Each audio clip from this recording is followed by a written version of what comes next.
जितने भी प्रश्न मैंने आप सभी को कराए हैं ये काफी इंपॉर्टेंट प्रश्न है। आपके पेपर में इससे हर साल प्रश्न पूछे जाते हैं और मैंने वही प्रश्न उठाए भी हैं जो आपके पेपर में काफी इंपॉर्टेंट हो, जो रिलेवेंट हो, जिससे प्रश्न आपके बन सके। मैंने उसी टाइप के प्रश्न को लेकर आए हैं जो आपके आरएएस की परीक्षा, यूपीएससी की परीक्षा और जितनी भी परीक्षाएं होती हैं, खास करके हिस्ट्री से क्वेश्चंस मैक्सिमम पूछे जाते हैं। इतना बढ़िया क्वेश्चन कि आरएएस की परीक्षा में भी कई बार ये क्वेश्चन पूछा हुआ है। कंपनी और मुगल बादशाह शाह आलम द्वितीय के बीच क्या हुई थी? आपने जमींदारी और बंदोबस्त प्रणाली पढ़ा है? अगर नहीं पढ़ा है तो आज हमसे पढ़ लीजिए, क्या दिक्कत है। घबराना नहीं है, आपको आना चाहिए। मेन चीज है कि भाई आपको आ रहा है कि नहीं आ रहा है। सबसे इंपॉर्टेंट तो ये है कि भाई आपको आ रहा है कि नहीं आ रहा है।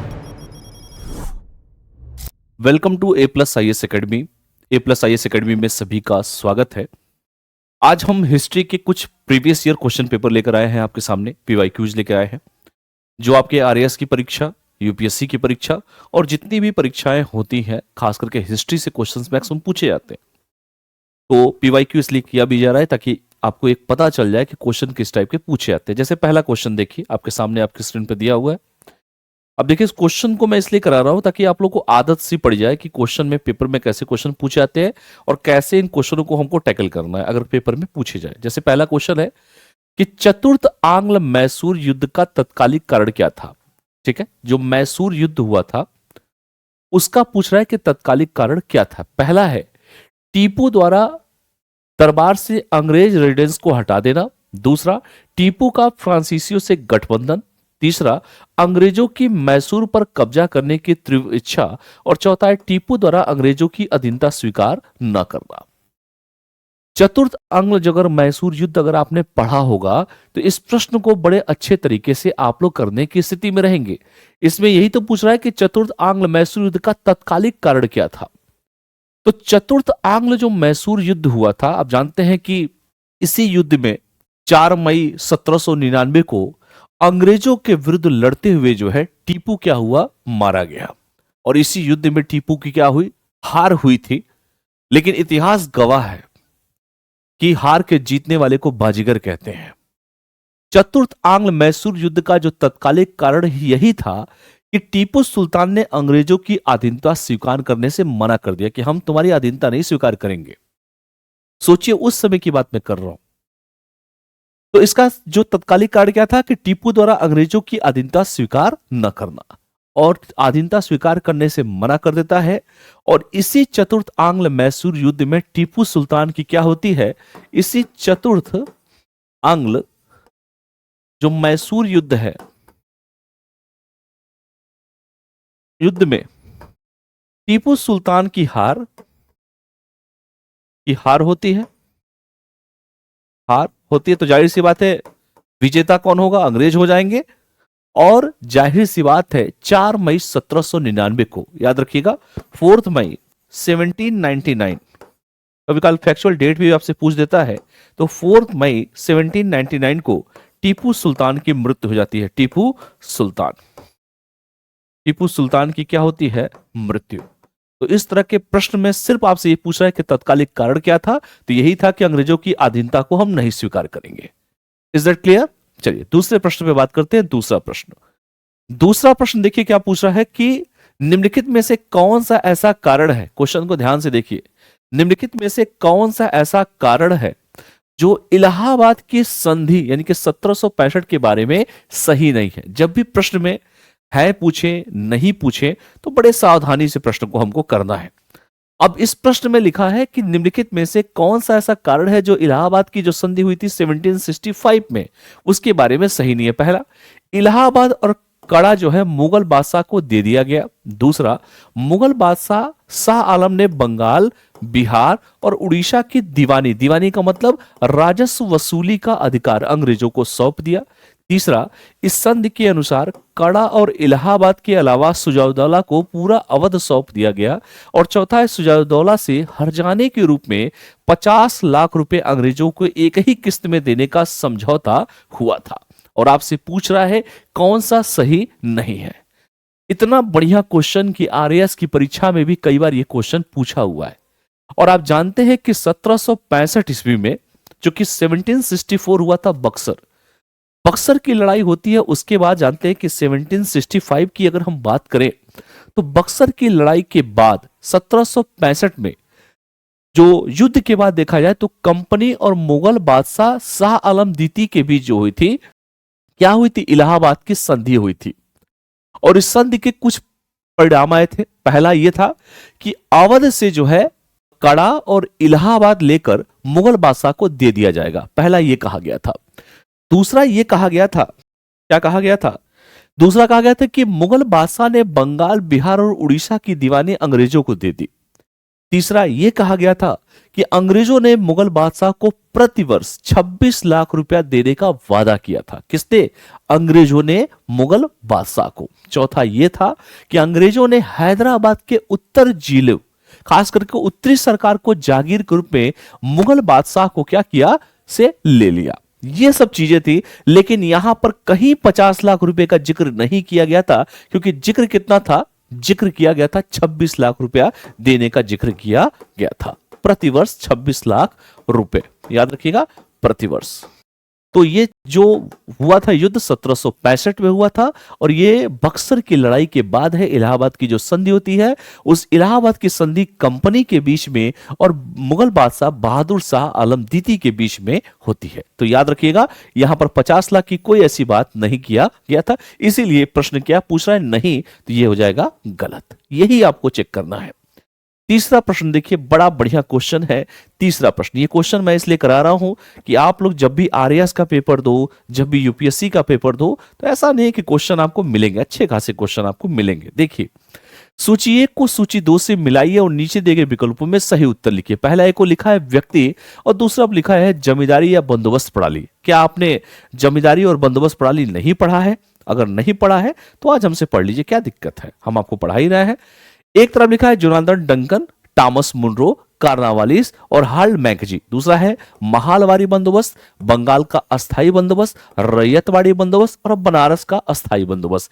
पहला लिखा है कि 4 3 2 1, दूसरा लिखा है 1 2 3 4, तीसरा है B4 C2 D3 1A and C2 D3 B4 1A। घबराना नहीं है, इधर उधर लिख दिया, कोई दिक्कत नहीं है। आपको आना चाहिए, मेन चीज है कि भाई आपको आ रहा है कि नहीं आ रहा है। सबसे इंपॉर्टेंट तो ये है कि भाई आपको आ रहा है कि नहीं आ रहा है। अब इस प्रश्न का सही जवाब क्या होगा?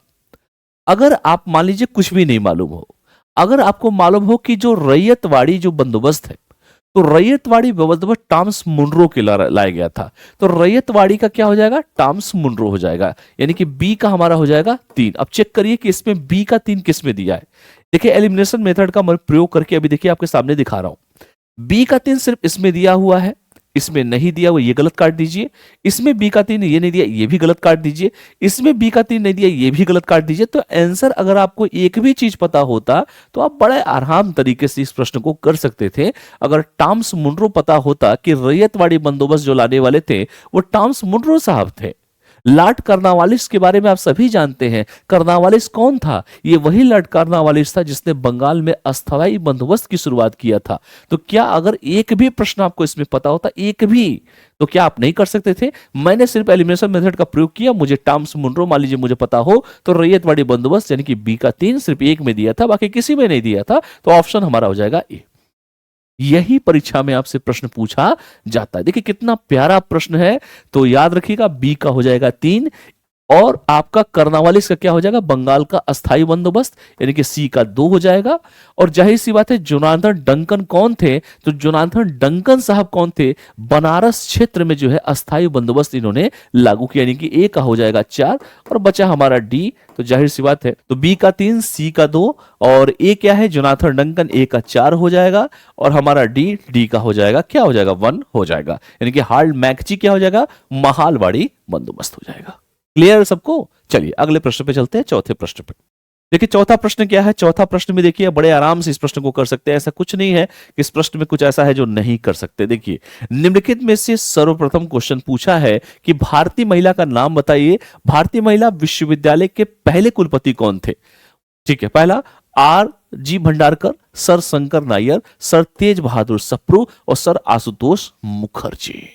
भारतीय महिला विश्वविद्यालय के पहले कुलपति का नाम आपसे पूछा। इस तरह के भी प्रश्न आपके परीक्षा में खूब पूछे गए, खास करके नेट की परीक्षा में खूब पूछे गए हैं।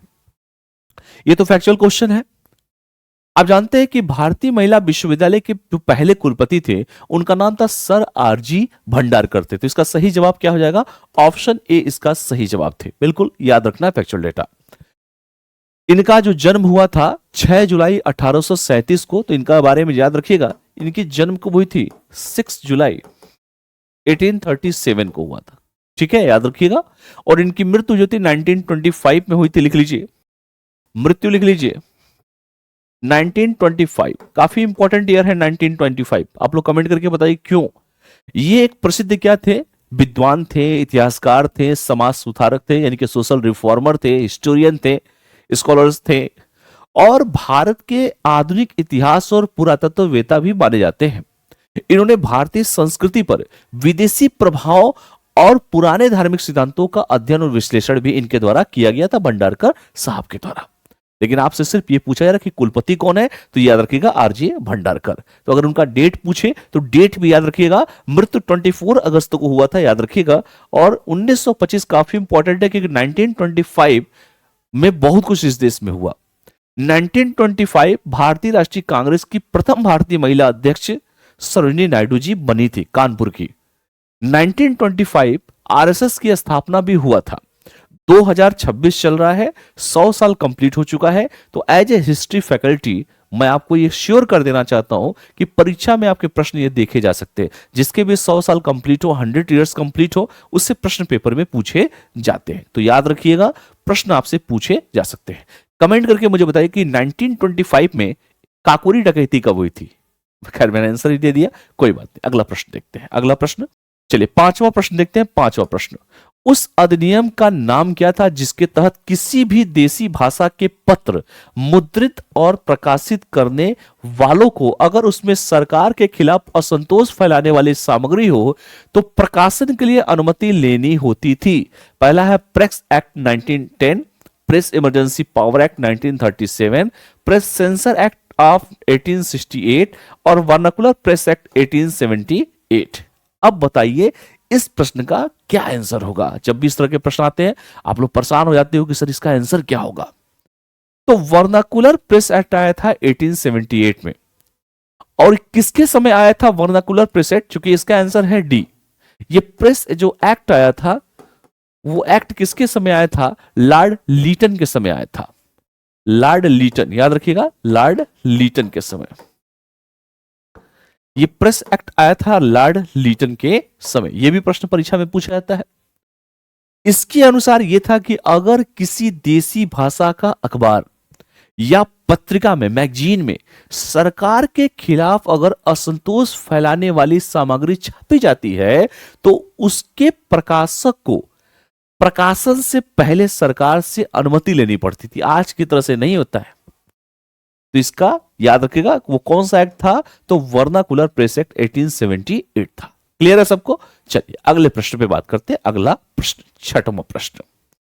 छठवां प्रश्न क्या कह रहा है कि 1860 ईस्वी में प्रारंभ जो है कूका आंदोलन प्रारंभ किए गए। कूका आंदोलन, कई बार जनजातीय आंदोलन जितने भी हैं उससे प्रश्न आपके परीक्षा में पूछे जाते हैं।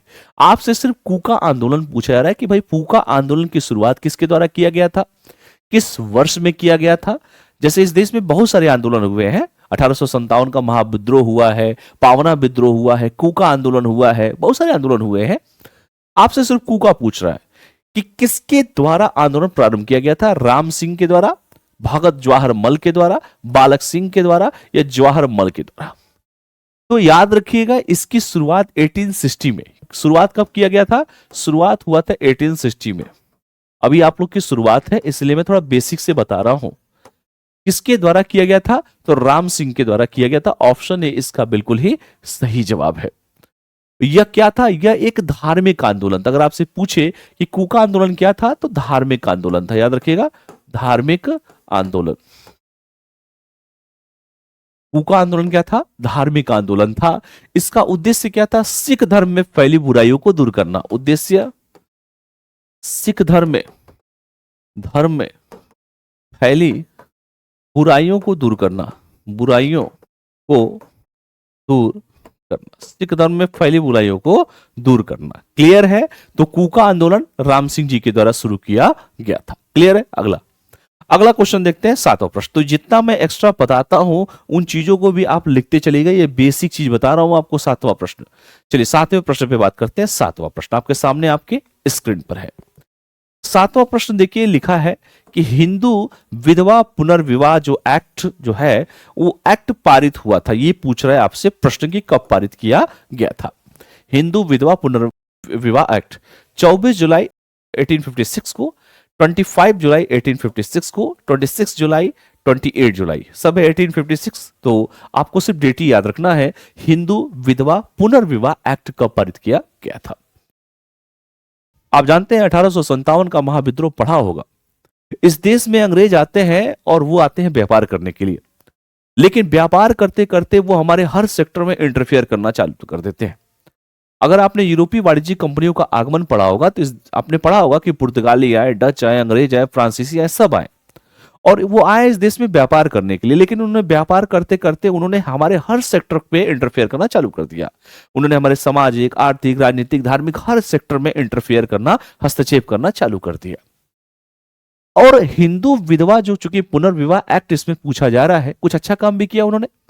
रेलवे का विकास, और रेलवे का विकास इसलिए नहीं था कि हम लोग को जो है, रेलवे का विकास इसलिए भी किया गया था कि कच्चा माल उनको, चूंकि विदेशों में इंडस्ट्रियलाइजेशन हो रहा था और कच्चा माल जाएगा कैसे, बैलगाड़ी से तो जाता रह जाएगा, तो ट्रेन लाया गया, मालगाड़ी लाई गई ताकि पोर्ट तक चीजें सामान पहुंच जाए। मान लीजिए बिहार से बंबई भेजना है तो बिहार से बंबई सामान जाएगा, तभी तो वहां से जो है नदी के रास्ते जो है लंदन जाता। तो याद रखेगा 26 जुलाई, याद रखेगा 26 जुलाई 1856 को यह हिंदू विधवा पुनर्विवाह अधिनियम पारित किया गया था। इस अधिनियम के माध्यम से क्या था कि हिंदू विधवाओं को दोबारा शादी करने का, पुनर्विवाह करने का अधिकार था। सोचिए इस देश में सती प्रथा आई, सती होना पड़ता था, जौहर प्रथा इस देश में आई, सब महिलाओं के ऊपर अत्याचार इस देश में हुए। इस कानून का जो ड्राफ्ट है वो किसके द्वारा तैयार किया गया, तो याद रखिएगा कानून का जो ड्राफ्ट है, ड्राफ्ट, कानून का ड्राफ्ट जो है, ठीक है, मसौदा जिसे कहते हैं, लॉर्ड डलहौजी के द्वारा, लॉर्ड डलहौजी, लिख लीजिए, लॉर्ड डलहौजी के द्वारा तैयार किया गया था। के द्वारा कानून का मसौदा जो है लॉर्ड डलहौजी के द्वारा, याद रखिएगा क्योंकि परीक्षा में पूछता भी है, द्वारा तैयार किया गया, तैयार किया गया, किया गया। क्लियर है। तो कब होगा, 26 जुलाई 1856 को, अगर इसमें विधवाओं को पुनर्विवाह का अधिकार दिया गया था। अगला प्रश्न देखते हैं, आठवां प्रश्न देखिए। तो भारतीय राष्ट्रीय कांग्रेस के उदारवादी युग में भारतीय ग्लैंड स्टोन की उपाधि किसे दी गई है, गोपाल कृष्ण गोखले, दादा भाई नौरोजी, मोतीलाल नेहरू या Firoz Shah Mehta. The Gladstone मतलब किसे, भारत के वयोवृद्ध पिता लिख सकते हैं, भारत के वयोवृद्ध पिता किसे कहा गया है, the grand old man of India, दादा भाई नौरोजी को कहा गया है, दादा भाई नौरोजी। दादा भाई नौरोजी इंडियन नेशनल कांग्रेस के 3 बार अध्यक्ष भी बने थे, 3 बार अध्यक्ष बने थे। कमेंट करके आप लोग मुझे बताइएगा कब कब ये अध्यक्ष बने थे। तो भारत के वयोवृद्ध पिता की संज्ञा किसे दी जाती है, the grand old man of India, दादा भाई नौरोजी को कहा जाता है। भारतीय राष्ट्रीय कांग्रेस की स्थापना 28 दिसंबर 1885 को हुई थी। आप सभी जानते हैं डब्ल्यू.सी. बनर्जी इसके अध्यक्ष थे, भुवनेश्वर बनर्जी। भारतीय राष्ट्रीय कांग्रेस की प्रथम भारतीय महिला अध्यक्ष सरोजिनी नायडू जी बनी थी 1925 में कानपुर में। भारतीय राष्ट्रीय कांग्रेस की प्रथम महिला अध्यक्ष अगर पूछे तो एनी बेसेंट थी 1917 में। प्रथम मुस्लिम अध्यक्ष पूछे तो बदरुद्दीन तैयबजी थे। प्रथम अंग्रेज पूछे तो जॉर्ज यूले थे 1888 में इलाहाबाद में। ये सब याद रखना है आप सभी को, ठीक है। तो खैर अभी तो ये पूछा गया है। गोपाल कृष्ण गोखले के बारे में आप जानते हैं कि गोपाल कृष्ण गोखले महात्मा गांधी जी के राजनीतिक गुरु थे और गोपाल कृष्ण गोखले ही वो व्यक्ति थे जब गांधी जी साउथ अफ्रीका में रिफॉर्म कर रहे थे तो उनका प्रचार प्रसार भारत में उनके गुरु गोपाल कृष्ण गोखले ही कर रहे थे। और गोपाल कृष्ण गोखले के गुरु का नाम क्या था, महादेव गोविंद रनाडे था। तो ये भी बात आप सभी को याद रखना है। क्लियर है सबको। मोतीलाल नेहरू जी आप सभी जानते हैं कि ये जवाहरलाल नेहरू जी के पिताजी थे। फिरोज शाह मेहता समिति पढ़ा होगा आप लोगों ने, तो इसका सही जवाब मिल चुका है। अगला क्वेश्चन, 9वां प्रश्न। देखो भाई, इस तरह के प्रश्न आपके आरएएस की परीक्षा में खूब पूछे जाते हैं। गांधी जी के द्वारा आरंभ किए गए निम्नलिखित आंदोलनों का सही क्रम क्या है, ये पूछ रहा है। रॉलेट एक्ट, खेड़ा सत्याग्रह, चंपारण या अहमदाबाद के मिलों की हड़ताल। पहला है 3-2-4-1, दूसरा है 2-4-1-3, तीसरा है 2-4-1-3 और चौथा है 4-1-3-2। ध्यान से प्रश्न को अगर पढ़ेंगे तो मुझे लगता है कि इसमें आपको कोई दिक्कत नहीं होगा। 9वें प्रश्न का सही जवाब आप लोग दीजिए, फटाफट 9वें प्रश्न का सही जवाब दीजिए। 9वें प्रश्न का। अच्छा, दूसरा में थोड़ा टाइपिंग एरर आ गया है, मैं इसको क्लियर कर देता हूं। तो इसमें मान लीजिए दोनों में एक ही लिख दिया है, तो इसको मैं सिर्फ 1 लिख देता हूं, ऐसे ऐसे लिख देता हूं। अब तो ठीक है। आप जानते हैं कि महात्मा गांधी जी जब साउथ अफ्रीका से भारत आते, गांधी जी 9 जनवरी 1915 को, और जब 9 जनवरी 1915 को आए तो इसीलिए 9 जनवरी को प्रवासी भारतीय दिवस मनाया जाता है, प्रवासी भारतीय दिवस। ठीक है, 2003 से इसकी शुरुआत की गई है प्रवासी भारतीय की। रोलेट एक्ट के बारे में पढ़ा होगा। और गांधी जी का पहला सत्याग्रह कहां हुआ था? चंपारण में हुआ था 1917 में। क्योंकि लखनऊ समझौता होता है 1916 में, और लखनऊ समझौते में आचार्य रामचंद्र शुक्ल जी मिलते हैं गांधी जी से, और गांधी जी से चंपारण आने की बात कहते हैं। उन्हें प्रस्ताव देते हैं कि गांधी जी आप चंपारण आइए, वहां के किसानों की समस्या को देखिए। 1917 में चंपारण होता है। 1918 में क्या होता है? 17 में चंपारण होता है, 18 में क्या होता है? खेड़ा होता है। 18 में क्या होता है? खेड़ा होता है। बात समझ में आया सभी को? 18 में क्या होता है? खेड़ा होता है। रोलेट कब आता है? 1919 में आता है। रोलेट कब आता है? 1919 में। क्लियर है? तो आप मिला लीजिए। तो सबसे पहले कौन सी घटना घटी थी? तो थर्ड हो जाएगा। फिर कौन सी घटी? फिर हमारा जो है ये हो जाएगा, सेकंड हो जाएगा। फिर कौन सा? अहमदाबाद के मिल मालिकों की जो हड़ताल हुई थी, चंपारण, अहमदाबाद, खेड़ा, 3 पढ़ा होगा। चंपारण, अहमदाबाद और खेड़ा। तो चंपारण पहले बाद हुआ था, यानी कि 3 हो जाएगा।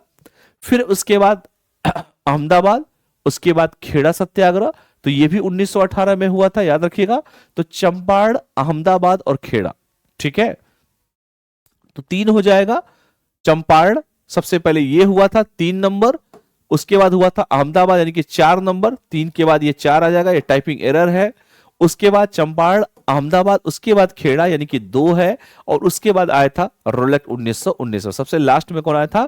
रोलेट आया था, याद रखिएगा। ठीक है, सबसे पहले चंपारण, फिर उसके बाद अहमदाबाद, उसके बाद खेड़ा। CA याद रखिएगा। 1917 में चंपारण हुआ था, ये दोनों 1918 में हुए थे, लेकिन अहमदाबाद हुआ था, उसके बाद खेड़ा हुआ था। बस प्रश्न आपसे यही पूछा है, रोलेट 1919 में था, मैंने इसको क्लियर कर दिया। 10वां प्रश्न देखिए। 10वां प्रश्न आपके सामने आपके स्क्रीन पर है कि भारत में हेराल्ड साप्ताहिक समाचार पत्र का प्रकाशन किस शहर से होता था? हेराल्ड कई बार न्यूज में भी रहा है। हेराल्ड साप्ताहिक जो समाचार पत्र का प्रकाशन बस आपसे पूछ रहा है, लेकिन हेराल्ड न्यूज में भी रहा है। भारत में जो हेराल्ड समाचार पत्र का प्रकाशन चुके हुआ था वो बंबई शहर से हुआ था। आगे चलकर जवाहरलाल नेहरू जी ने, देश के पहले प्रधानमंत्री जी ने 9 सितंबर 1938 को दिल्ली और लखनऊ से अंग्रेजी में जो है नेशनल हेराल्ड नामक समाचार पत्र का प्रकाशन शुरू किया। कहां से? दिल्ली और लखनऊ।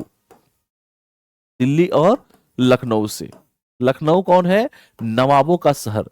दिल्ली और लखनऊ से, याद रखिएगा। कब जाके? 1938 में, 1938, 1938 से शुरू किसके द्वारा? तो जवाहरलाल नेहरू जी द्वारा, भाई जवाहरलाल नेहरू, याद रखिएगा। खैर, शुरुआत कहां से हुई थी? तो याद रखिएगा बंबई से इसकी शुरुआत किया गया था। ठीक है। अल हिलाल आप जानते हैं समाचार पत्र का प्रकाशन, अल हिलाल जो था समाचार पत्र का प्रकाशन जो था, अच्छा, लखनऊ और दिल्ली से अंग्रेजी में यह लाया गया था। ये लखनऊ और दिल्ली से हेराल्ड जो साप्ताहिक समाचार पत्र अंग्रेजी में लाया गया था। अंग्रेजी में किस नाम से आता था? तो इसका नाम याद रखिएगा, नेशनल हेराल्ड समाचार पत्र। ये नेशनल हेराल्ड के नाम से, राष्ट्रीय नेशनल हेराल्ड के नाम से, क्लियर? तो याद रखिएगा, बस इतना ही पूछ रहा है। नामक समाचार पत्र का प्रकाशन शुरू किया गया था। अल हिलाल नामक समाचार पत्र का प्रकाशन आप जानते हैं अबुल कलाम आजाद ने किया था। हमदर्द का जो प्रकाशन मोहम्मद अली जिन्ना ने किया था, और हिंदुस्तान टाइम्स का प्रकाशन जो किया था KM पनिक्कर साहब ने किया था। तो ये भी बात आप सभी को याद रखना, ये सब एक्स्ट्रा बता रहा हूं, लिखवा नहीं रहा हूं, एक्स्ट्रा बता रहा हूं। अगला क्वेश्चन, 11 नंबर प्रश्न को ध्यान से देखिए और मुझे बताइए कि क्या आपको चीजें समझ में आई, क्या नहीं समझ में आई। देखिए इतना लंबा चौड़ा दिया है, आप लोग कहेंगे सर डेट पूछ रहा है। निम्नलिखित घटनाओं को सही तिथि क्रम में व्यवस्थित कीजिए। पहला मीर जाफर की मृत्यु, दूसरा है बक्सर का युद्ध, तीसरा है ब्लैक होल दुर्घटना, चौथा इलाहाबाद की संधि, पांचवा है क्लाइव का कलकत्ता के गवर्नर के रूप में अपना पहला कार्यकाल पूरा कर इंग्लैंड वापसी। पहला है 1 2 4 3, मतलब क्या है 1 2 5 3 4। दूसरा है 3 2 5 1, मतलब 4 1 5 ऐसे दिया है। तीसरा दिया है, चौथा दिया और आपको मिलाना है। आपको पता है कि बक्सर का 1764 पे हुआ था, इलाहाबाद की संधि 1765 पे हुई थी। अब मान लीजिए मुझे नहीं मालूम है कुछ, मान लीजिए मुझे मालूम ही नहीं है। अब ये क्वेश्चन यूजीसी नेट में पूछा हुआ है, ये हल्का में ना लीजिए इसको, इस क्वेश्चन को यूजीसी नेट में पूछा हुआ है। ब्लैक होल की घटना कई बार चर्चा में, परीक्षा में आ चुकी, यूपीएससी तक में पूछा है और ये 20 जून 1756 को हुआ था। 20 जून 1756 को हुआ था, समझिए। बक्सर का युद्ध 22 अक्टूबर 1764, याद रखिएगा 22 अक्टूबर 1764, डेट भी बता दे रहा हूं। इलाहाबाद वाला खैर मैं बता ही चुका हूं, इलाहाबाद की जो संधि है। क्लाइव की इंग्लैंड वापसी जो हुई थी वो 1760 में हुई थी, ये जो है ना क्लाइव वाला, तो क्लाइव का 1760 में। अब मिला लीजिए क्या सबसे पहले हुआ, क्लाइव का 1760 में हुआ, तो सबसे पहले कौन आएगा आप बताओ। सबसे पहले अगर आपसे पूछा जाए कि इसमें आप बताइए कि सबसे पहले कौन आएगा, तो मैंने सारा आपको भी को बताया, बक्सर का युद्ध कब हुआ यहां तक कि, और मीर जाफर की जो मृत्यु हुई थी, मीर जाफर कहां गया 1765 में हुई थी, याद रखिएगा 1765 में हुआ था, 1765 में। इलाहाबाद की संधि जो हुई थी आप जानते हैं कि अगस्त में हुआ था और 12 से लेकर 16 अगस्त 1765 को हुआ था, ठीक है, 12 से 16 अगस्त 1765 को। अब मिलाइए, तो सबसे पहले घटना 1756 वाली यही है, यानी कि जो 3 नंबर से शुरुआत होगी। अब 3 नंबर में कौन कौन है आप चेक करिए, अगर आप लोग समझदार होंगे तो मुझे नहीं लगता कि किसी को कोई दिक्कत होगा। 3 नंबर में शुरुआत इससे हो रही है और इससे हो रही है, यानी कि डी की कहानी खत्म, ए की कहानी खत्म। 3 के बाद किसका नंबर आएगा, तो सबसे पहले 3 नंबर हमारा आया, यानी कि 1756 आया। 56 के बाद हमारे पास जाहिर सी बात है सीधे हम कहां पहुंचेंगे, 60 पे पहुंचेंगे, यानी कि 5 नंबर पे पहुंचेंगे। 3 के बाद 5 कहां पर है, सी वाले में, तुरंत हमारा आंसर हो जाएगा ऑप्शन सी, इसका सही जवाब हो जाएगा। यही तो प्रश्न पूछा है ना, बस आप एलिमिनेशन मेथड का प्रयोग कीजिए। देखिए 3 नंबर किसका, ब्लैक होल की घटना 1756 में हुई थी, और 56 के बाद देखिए 60 यहां पे दिया हुआ है, यानी कि 3 के बाद 5, तो 3 के बाद 5 कौन सा आएगा, ऑप्शन सी इसका सही जवाब हो जाएगा। और यही प्रश्न आपसे उठाकर पूछ दिया है। मिर्जाफर की मृत्यु 1765 में हुई थी, इलाहाबाद की संधि जो हुई थी वो भी 1765 में हुई थी, अगस्त में हुई थी, और आपसे सिर्फ ये मिलाने के लिए पूछा हुआ है बक्सर की लड़ाई 1764 में हुआ। यही क्वेश्चन आपसे उठा के पूछा गया। अगला क्वेश्चन देखिए 12 नंबर प्रश्न, कितना प्यारा क्वेश्चन ये भी है कि ये देखिए एंशिएंट का प्रश्न है और ये बहुत अच्छा प्रश्न है। इस प्रश्न को ध्यान से देखेंगे तो मुझे लगता है कि अच्छा प्रश्नों में इसकी गिनती की जाएगी। सूची 1 को सूची 2 से मिलाइए और दिए गए कूट का सही उत्तर दीजिए, यही प्रश्न आपसे पूछा जा रहा है। पहला है कि सोन संस्कृत, सोहन संस्कृति, नेवासा संस्कृति, बागोर संस्कृति, कोलाडेवा संस्कृति, एक तरफ लिखा है मध्य पूरा पाषाण संस्कृति, निम्न पूरा, नव पाषाण, उच्च पूरा पाषाण, और एबीसीडी दिया है 1 2 3 4, 2 1 4 3, 3 4 2 1, और चौथा है 2 1 4 3। सोच समझ के 12 नंबर प्रश्न का आंसर दीजिए।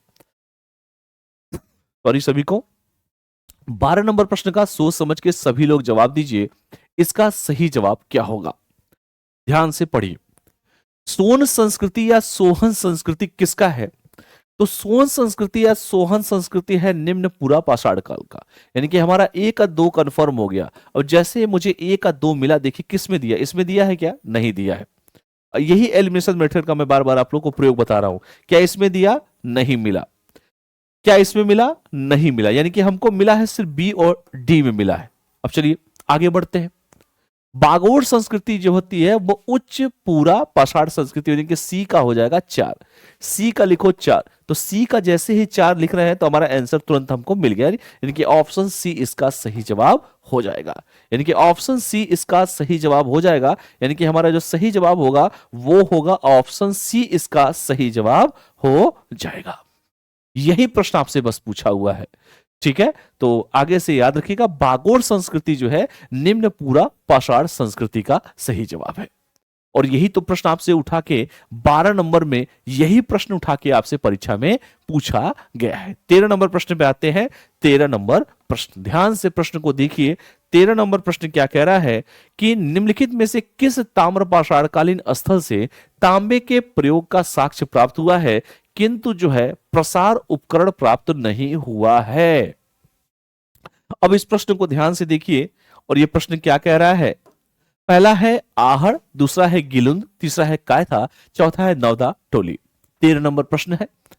आप जानते हैं कि जो नहीं प्राप्त हुआ है तो आहड़ का चूंकि प्राचीनतम जो अगर देखा जाए नाम जो है ताम्रवती अर्थात तांबे वाली जगह है, क्योंकि यहां पत्थर की जगह जो है ज्यादातर तांबे के औजार मिले हैं। यहां से काले और लाल मृदभांड भी मिले हैं जिन्हें सफेद रेखाओं और चित्रों से सजाया गया है। तो कौन नहीं मिला है, तो आहड़ नहीं मिला। ऑप्शन ए इसका गलत जवाब है। क्लियर है, यही आपसे पूछा गया भी था। चलिए 14 नंबर क्वेश्चन पे चलते हैं। 14 नंबर क्वेश्चन देखिए कितना बढ़िया क्वेश्चन दिया है कि निम्नलिखित में से किस मौर्य स्तंभ पर सिंह शीर्ष है। पहला ऑप्शन है सारनाथ स्तंभ, साची स्तंभ, कोल्हुआ स्तंभ, लौरिया नंदगढ़ स्तंभ। नीचे दिए कुछ से अपना सही उत्तर बताइए। केवल एक है, एक और दो है, एक दो तीन है, एक दो तीन चार है। 14 नंबर प्रश्न आप सोच समझ के इसका जवाब दीजिए। 14 नंबर प्रश्न का सही जवाब क्या होगा। 14 नंबर प्रश्न आपके सामने है, आपके स्क्रीन पर दिया है। अगर आप ध्यान से देखिए आपसे क्या पूछ रहा है कि मौर्य स्तंभ किन स्तंभों पर सिंह शीर्ष है। मतलब तो बासाड़ के स्तंभ के ऊपर जो है सिंह जो है सब कुछ है। संकीसा के ऊपर भी जो है हाथी है। रामपूर्वा पर वृषभता सिंह है। ये सब पढ़ा होगा अगर आप लोगों ने। चारों के चारों ऑप्शन इसका क्या हो जाएगा, चारों के चारों ऑप्शन सही है। सारनाथ के स्तंभों के ऊपर तो एक साथ चार सिंहों की आकृति मंडित है।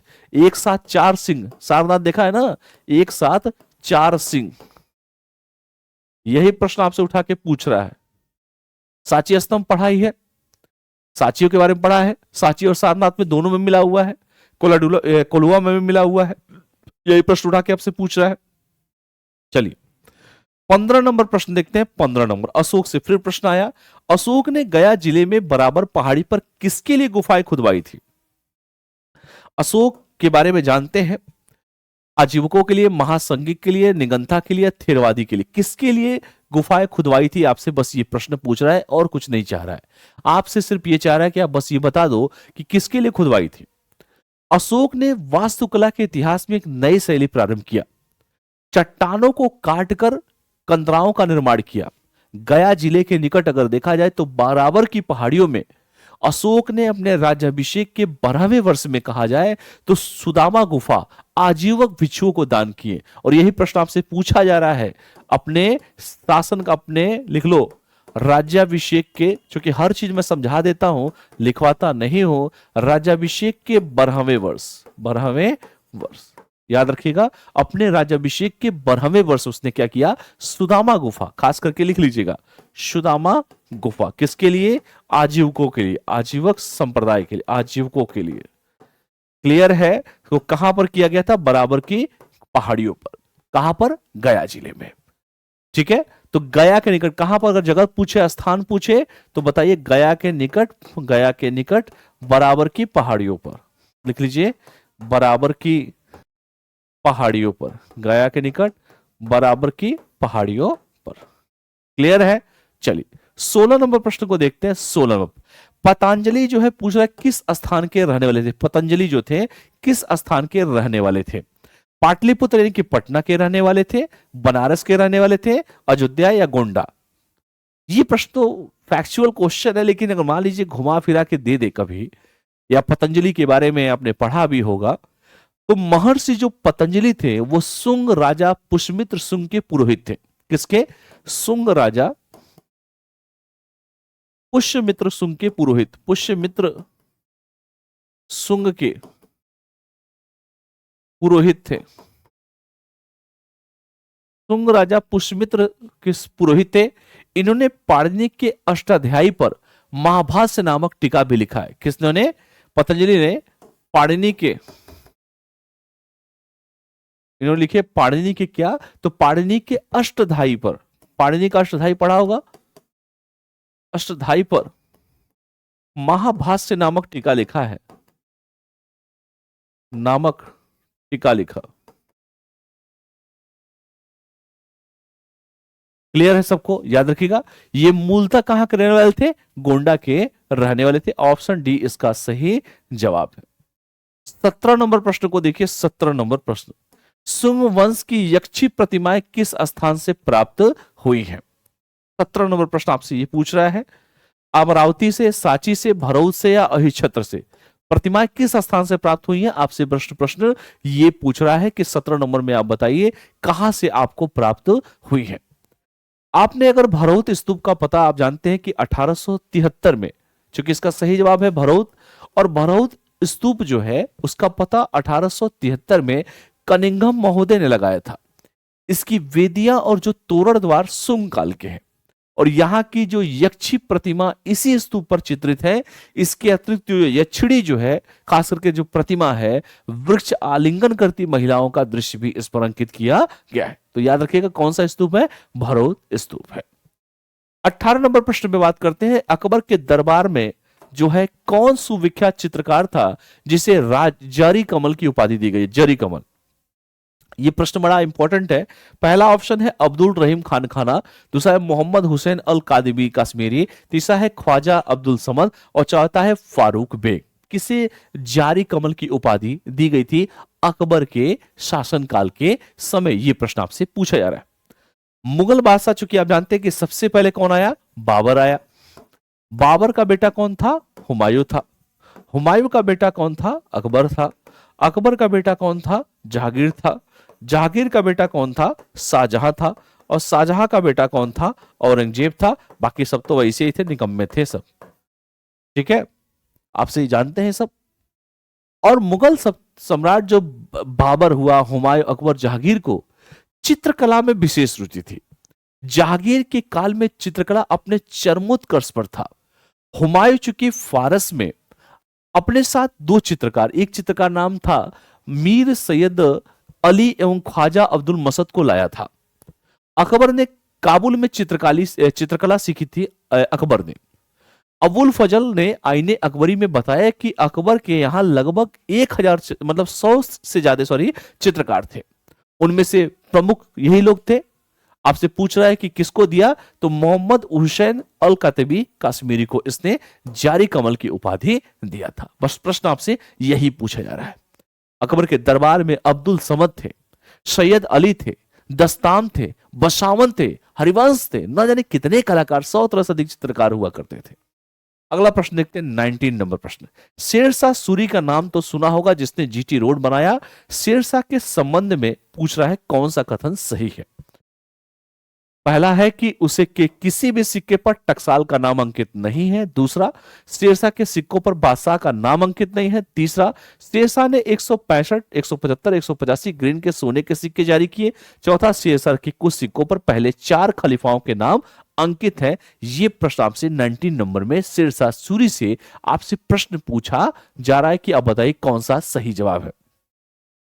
शेरशाह सूरी में जो अगर कहा जाए तो शेरशाह सूरी के काल में सिक्के ढालने की 23 टकसालें थी। कितनी? 23 टकसालें थी। इसके द्वारा जो जारी सिक्कों पर टकसाल का नाम अंकित होता था। शेरशाह के सिक्कों पर बादशाह का नाम अरबी या नागरी लिपि में अंकित होता था। शेरशाह सूरी द्वारा जारी किए जाने सोने के सिक्के असरफी कहे जाते थे, जिनका मूल्य चांदी के 16 सिक्कों के बराबर था। उसके कुछ मुद्राओं पर सुल्तान के नाम के अतिरिक्त जो है इस्लाम के प्रथम 4 खलीफाओं के नाम भी अंकित थे। लेकिन शेरशाह के दिखा है ना कि 4 खलीफाओं के नाम अंकित है। कुछ सिक्कों पर यहां पर ये लिख रहा है और आपसे पूछ रहा है, तो उसके कुछ मुद्राओं पर सुल्तान के नाम के अतिरिक्त जो है अन्य चूंकि खलीफाओं के नाम अंकित थे, जबकि यहां पर कई चीजें पूछ रहा है। ठीक है, तो इसका सही जवाब क्या हो जाएगा? एकदम ऑप्शन डी इसका सही जवाब हो जाएगा। बिल्कुल सही जवाब है। अगला प्रश्न आज का आखिरी प्रश्न है, 20वां प्रश्न। सोच समझ के मैंने सब कुछ बताया है, कई जगह लिखवाया है, कई जगह समझाया है, और लास्ट प्रश्न आज का 20वां प्रश्न। 20वां प्रश्न आपसे पूछ रहा है कि मुगल साम्राज्य में विलय के समय बीजापुर का शासक कौन था? पहला, मोहम्मद अली आदिल शाह द्वितीय, दूसरा इस्माइल आदिल शाह, तीसरा इब्राहिम आदिल शाह, चौथा सुल्तान सिकंदर। सोच समझ के 20वें प्रश्न का आप सभी जवाब दीजिएगा। मुगल साम्राज्य में विलय के बाद पूछ रहा है कि बीजापुर का शासक कौन था, आपसे बस ये पूछा जा रहा है। 1868 में बीजापुर के अंतिम शासक जो थे सुल्तान सिकंदर आदिल शाह ने औरंगजेब के सामने आत्मसमर्पण कर दिया। किसने? इसने क्या किया? औरंगजेब के सामने, लिख लीजिए, औरंगजेब के सामने क्या किया? आत्मसमर्पण कर दिया, आत्मसमर्पण कर दिया। औरंगजेब के सामने इसने क्या किया? आत्मसमर्पण कर दिया और फलस्वरूप बीजापुर को मुगल साम्राज्य में मिला लिया गया। औरंगजेब ने उसे खान का किताब प्रदान किया। कौन सा? खान का किताब, खान का किताब प्रदान किया। खान का खिताब लिखिए, किताब नहीं खिताब है, खान का खिताब प्रदान किया, खिताब प्रदान किया, खान का खिताब प्रदान किया। तो ऑप्शन डी इसका सही जवाब हो जाएगा। तो ये रहे आज के महत्वपूर्ण प्रश्न, और जितने भी प्रश्न मैंने आप सभी को कराए हैं ये काफी इंपॉर्टेंट प्रश्न है। आपके पेपर में इससे हर साल प्रश्न पूछे जाते हैं और मैंने वही प्रश्न उठाए भी हैं जो आपके पेपर में काफी इंपॉर्टेंट हो, जो रिलेवेंट हो, जिससे प्रश्न आपके बन सके। मैंने उसी टाइप के प्रश्न को लेकर आए हैं। आप जितने भी प्रश्न मेरे देखेंगे, आपको मैंने इसीलिए शुरुआत से ही चाहे टीपू सुल्तान का प्रश्न लिया है, चाहे मैंने चंद्रगुप्त मौर्य का प्रश्न लिया है, चाहे बराबर की पहाड़ियों का प्रश्न लिया है, चाहे आजीवक संप्रदाय का प्रश्न लिया है, चाहे हमने अशोक से रिलेटेड जो है अपने शासनकाल के कौन से वर्ष में कराया है, या हमने औरंगजेब से प्रश्न लिया, या जहांगीर का प्रश्न हमने लिया, अकबर का प्रश्न हमने लिया, जितने भी आईने अकबरी का हमने जिक्र किया, पतंजलि का हमने जिक्र किया, हमने हर सेगमेंट पे बात किया है, हर एंशिएंट का, मेडावल का, मॉडर्न के हर सेक्टर पे हमने बात किया। तो बने रहिए मेरे साथ। जिन लोगों को चैनल पे नए हो, चैनल को लाइक शेयर सब्सक्राइब जरूर करें, बेल आइकन को प्रेस करें ताकि जब भी हमारी क्लास हो आपके पास नोटिफिकेशन पहुंच जाए। आप बने रहिए हमारे साथ। जितने भी क्वेश्चन है, क्वेश्चन करने से एक आइडियाज डेवलप होता है। कई जगह मैंने एलिमिनेशन मेथड से आपको बताया कि देखो ये 4 ऑप्शन हो तो ऐसे इसको काट देना चाहिए और 2 में खेल लो 50-50%, तो इजीली तरीके से क्वेश्चन को सॉल्व कर सकते हैं। तो मिलते हैं नेक्स्ट क्लास में। बहुत बहुत धन्यवाद। Thank you all of you. Thank you so much.